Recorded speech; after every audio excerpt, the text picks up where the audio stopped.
سلام عرض میکنم خدمت شما همکاران عزیز.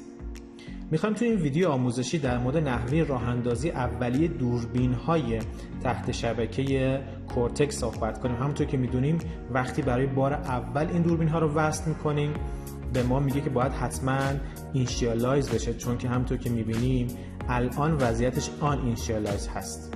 من برای این کار از نرم افزار کانفیگ تول استفاده میکنم. شما میتونید مستقیما به وب خود دوربین با IP 192.168.108 که دیفالت اون هست هم وصل بشید و همین کارا رو انجام بدید. خب من کانفیگ تول رو بالا میارم، دقیقاً دوربین منو شناسایی میکنه و میگه آن اینشیالایز هست.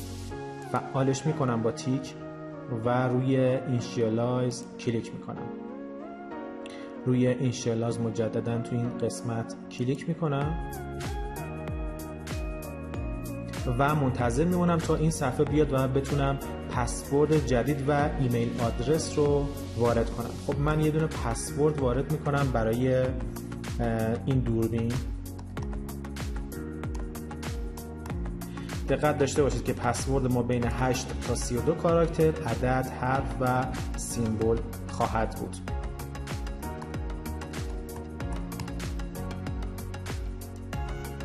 یه دونه ایمیل آدرس معتبر برای ریست پسورد برای بازیابی رمز فراموش شده هم توی این قسمت میزنم.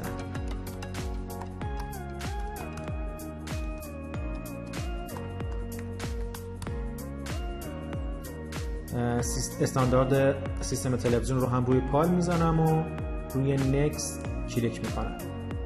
مجددا اوکی میکنم و بله، مشاهده میکنید یه تیک سبز رنگ مبنی بر این که کار رو درست انجام دادیم و در واقع دوربین ما با IP 108 اکتیو شده مشخص هست. فینیش رو میزنم و مشاهده میکنید که وضعیت استاتوس از آنشیالایز به اینشیالایز تبدیل شده و ما میتونیم تنظیمات مورد نظرمون روش انجام بدیم. از توجه شما ممنونم. موفق و مؤید باشید.